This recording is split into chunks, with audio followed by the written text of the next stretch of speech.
नमस्कार मित्रों, संजीवनी ज्ञान कुंभ में आप सभी का स्वागत है। मित्रों, जैसे कि थंबनेल से ही आपको पता लग गया होगा कि जो यह वीडियो है यूपीपीसीएस मेंस से रिलेटेड है। यह वीडियो उन सभी के लिए उपयोगी है जो 2024 या 2025 का मेंस देने वाले हैं। इस वीडियो में मैं बात करूंगा कि GS2 में कौन कौन से ऐसे टॉपिक्स हैं जो आपको ध्यान में रखकर पढ़ने चाहिए, जो मेंस के लिए बहुत अधिक उपयोगी हैं।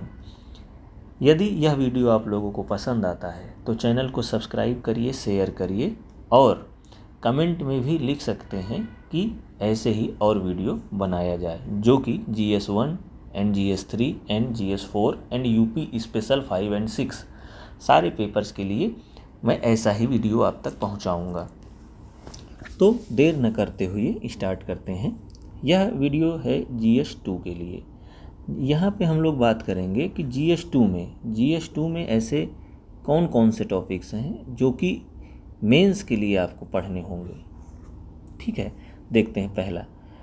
पहला सेक्शन क्या है GS2 के सिलेबस में? Polity and constitution. ठीक है, इसमें देखेंगे जो तो पहला, अब ये सारे क्वेश्चंस मैं आपको ये टॉपिक दिखाऊंगा और ये क्वेश्चंस को मैंने यहाँ पे इसलिए कैटेगराइज किया है जो कि PCS में आए हुए हैं और ये देख के आपको यह लगेगा कि हाँ, ये जो टॉपिक बताए जा रहे हैं सच में बहुत इम्पोर्टेंट है।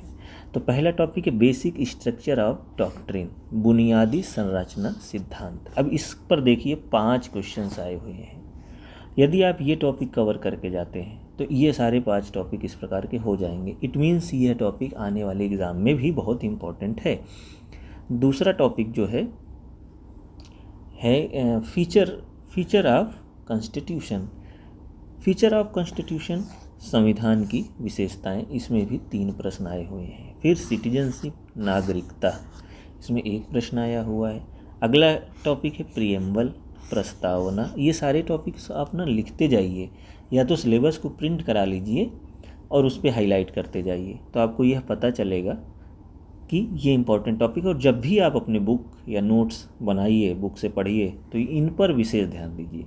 नेक्स्ट है फंडामेंटल राइट्स, मौलिक अधिकार। अब देखिए यहाँ से ही लगभग 5 प्रश्न पूछे गए हैं। 5 नहीं, 7 प्रश्न यहाँ से देखिए। मौलिक अधिकार में कितने प्रश्न पूछे गए हैं? 7 प्रश्न। फिर DPSP एंड फंडामेंटल ड्यूटीज़, मौलिक कर्तव्य, इस पर भी 4 प्रश्न हैं। फिर एक्ट एंड पॉलिसीज़, अधिनियम और नीति। फिर आगे का जो टॉपिक है वो है फेडरलिज्म, मीन्स संघवाद। Next topic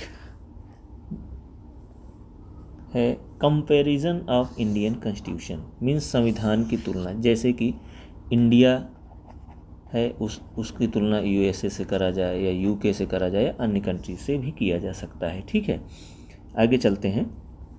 types of government, सरकार के प्रकार। अब इसमें जैसे आपको प्रेसिडेंट पढ़ना है ना, देखिए यहाँ पर भी प्रेसिडेंट है। फिर पार्लियामेंट सिस्टम ऑफ गवर्नेंस, ये एक टाइप की। फिर पार्लियामेंट्री गवर्नमेंट, देखिए पार्लियामेंट टाइप ऑफ गवर्नमेंट। तो जब ये टॉपिक आप पढ़ेंगे और ये सारे टॉपिक पहले से तैयार करेंगे, यही आपको रिपीट करेगा। और ध्यान दीजिए, आप चाहे भले ही कितनी कोचिंग क्लासेस कर लें, या ऐसा एनालिसिस आपको लोग देंगे नहीं। कारण ये है कि ये जो डीप एनालिसिस होता है ना, एक एस्पिरेंट ही कर सकता है जो तैयारी कर रहा है या कुछ ही समय पहले लगातार उसने मेंस या इंटरव्यू दिया है, तो उसको ये समझ डेवलप हो जाती है कि कौन से टॉपिक आ रहे हैं, उसको किस प्रकार कर देना है, उसके कैसे बुलेट पॉइंट्स बना लेने हैं जिससे आपको अच्छे मार्क्स मिल सकते हैं। आगे चलते हैं तो इंटर स्टेट काउंसिल, मीन्स अंतर्राज्यीय परिषद। पंचायती राज, देखिए पंचायती राज से 8 प्रश्न पूछे गए हैं। अब इतने टॉपिक्स आप तैयार कर लीजिए तो आपको बेनिफिट मिल जाएगा। सेंटर स्टेट रिलेशनशिप, केंद्र राज्य संबंध, है ना। आगे चलते हैं। इमरजेंसी, आपातकाल से पूछा गया, और कुछ ये मिसलेनियस टाइप के हैं जिसमें ये सब कुछ फाइनेंस कमीशन। अच्छा, इसको आप यहाँ पे लिख सकते हैं फाइनेंस कमीशन, है ना, वित्त आयोग। दोस्तों, यदि आपको ये समझ में आ रहा है और आपको यह मदद कर सकता है यह वीडियो, तो आप बताइएगा, तो मैं इसके मॉडल आंसर या बुलेट पॉइंट्स में इसके शॉर्ट पेजेस में कुछ पॉइंट्स दूंगा जो आपके जैसे कि मान लीजिए प्रेसिडेंट से है तो इंट्रो, कंक्लूज़न और इनके बीच के जो मेजर पॉइंट्स हैं वो सारा मैं एक अलग वीडियो में डिस्कस कर दूंगा, जिससे आपको मोटा मोटा आइडिया लग जाए, ताकि आप उसी हिसाब से अपनी पढ़ाई को कंटिन्यू कर पाएँ, है ना। अब देखिए सेंट्रल गवर्नेंस में कौन कौन से टॉपिक इंपॉर्टेंट है। प्रेसिडेंट, राष्ट्रपति, फिर पार्लियामेंट, संसद। अब देखिए राष्ट्रपति से 11 प्रश्न हैं। ऐसे सांसद से देखिए ये संसद, पार्लियामेंट से आप अगर देखेंगे तो 9 प्रश्न हैं। ऐसे ही फिर पार्लियामेंट्री कमेटीज़, संसदीय समिति, फिर प्राइम मिनिस्टर, इनसे भी प्रश्न आए हुए हैं। प्राइम मिनिस्टर से भी प्रश्न 4 हैं। फिर स्टेट गवर्नमेंट से देखिए राज्य विधानमंडल से आए हुए हैं, स्टेट लेजिस्लेचर। फिर गवर्नर से, राज्यपाल से, ये 7 टॉपिक्स आए हुए हैं ना। आगे चलते हैं पॉलिटिकल पार्टीज़। अब पॉलिटिकल पार्टी से देखिए या पॉलिटिकल राजनीतिक दल या दबाव समूह से भी 8 प्रश्न आए हुए हैं, है ना। फिर देखिए एग्जीक्यूटिव कार्यकारिणी से ये सारे प्रश्न आए हुए हैं, ये टॉपिक। अब नेक्स्ट है न्यायपालिका या जुडिशियरी। देखिए सुप्रीम कोर्ट और हाई कोर्ट से रिलेटेड कितने प्रश्न हैं, 9 प्रश्न है। तो ये टॉपिक कितना इंपॉर्टेंट हो जाता है, इसी से आपको यह समझ में जाना चाहिए। अल्टरनेटिव डिस्प्यूट रिजोल्यूशन मीन्स विवाद का वैकल्पिक समाधान। जुडिशियल एक्टिविज्म, न्यायिक सक्रियता। जुडिशियल रिव्यू, न्यायिक समीक्षा। PIL, जनहित याचिका। ये सारे टॉपिक्स आपके लिए बहुत इंपॉर्टेंट हैं। रिप्रेजेंटेशन ऑफ पीपल, जन प्रतिनिधि अधिनियम, इलेक्शन कमीशन, निर्वाचन आयोग, सेंट्रल विजिलेंस कमीशन, केंद्रीय सतर्कता आयोग। ये सारे टॉपिक्स हैं जिसका आप पॉइंट्स बना लीजिए, इंट्रो कंक्लूजन रेडीमेड बना के रखिए। यदि आपको बनाने में दिक्कत है तो आप कमेंट में लिखिए, मैं आपको ये सारा टॉपिक्स पर पॉइंट्स दूंगा, जिससे आपको और आसानी से तैयारी करने में मदद मिल सके। इसके अलावा मैंने प्लेलिस्ट में अगर आप जाएंगे तो मेंस से रिलेटेड जो इम्पोर्टेंट बुक लिस्ट है, जहाँ ये सारे टॉपिक्स आपको बड़े आसानी से मिल जाएंगे, उसकी मैंने चर्चा की है। जाइए देखिए, बाकी मैंने लिंक में भी इसको रख दिया है। आगे चलते हैं तो CBI, कैग, नीति आयोग, ये सारे टॉपिक्स आपको मिल जाएंगे। तो ये पॉलिटी एंड कॉन्स्टिट्यूशन हमारा यहाँ से ख़त्म होता है। आगे चलते हैं तो यहाँ पे मिलेगा आपको सोशल जस्टिस। ये सेकंड सब्जेक्ट है या जो हमारे GS2 का पार्ट है। तो यहाँ पे क्या है, कल्याणकारी योजना, वेलफेयर स्कीम्स जैसे मनरेगा हो गया, या एक्सेसिबल इंडिया कैंपेन हो गया, PDS हो गया, है ना। वेलफेयर ऑफ ST से रिलेटेड स्कीम्स क्या क्या हैं, ये सारी हैं। Then education, Radhakrishnan commission हो गया, है ना।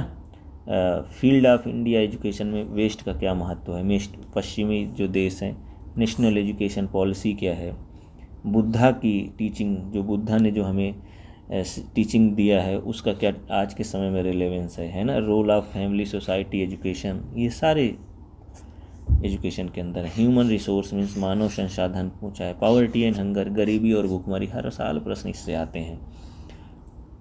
Then governance. अब गवर्नेंस में क्या है, डिजिटल इंडिया, देखिए कितना पूछा, 1 प्रश्न। एंड ई गवर्नेंस है ना, ICT, देखिए सारे प्रश्न हैं। फिर सेल्फ हेल्प ग्रुप मीन्स स्वयं सहायता समूह से देखिए 3 प्रश्न पूछे गए हैं। फिर NGO पर भी देखिए रोल ऑफ NGO है ना। फिर NGO alternative model of public service, मतलब रोल एक प्रकार से इम्पोर्टेंस ही पूछ रहा है। फिर देखिए e governance, citizen charter, RTI, public service, लोक सेवा के बारे में भी प्रश्न आया हुआ है। देन इंटरनेशनल रिलेशन, इसमें क्या है, इंडिया की फॉरेन पॉलिसी मीन्स विदेश नीति, साउथ एशिया, दक्षिण एशिया के बारे में।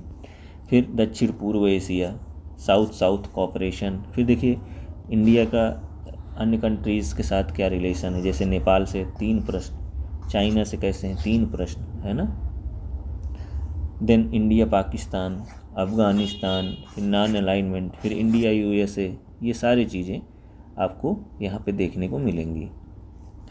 आगे चलेंगे तो India middle east, India Russia. अब हिंद महासागर का, इंडियन ओशियन का भारत के लिए क्या इंपॉर्टेंस है, या हिंद सागर का क्या महत्व है, उससे इंडियन डायस्पोरा पॉलिसी, प्रवासी नीति कैसी है, उसके बारे में भी प्रश्न आया हुआ है, 3 बार पूछा है। फिर देखिए world bank, WHO, united nation, ये सारे टॉपिक्स पूछे हैं। फिर international court, SAARC, non alignment movements and others. तो ये मेजर टॉपिक्स रहे हैं जिनके बारे में हमने आज चर्चा किया है।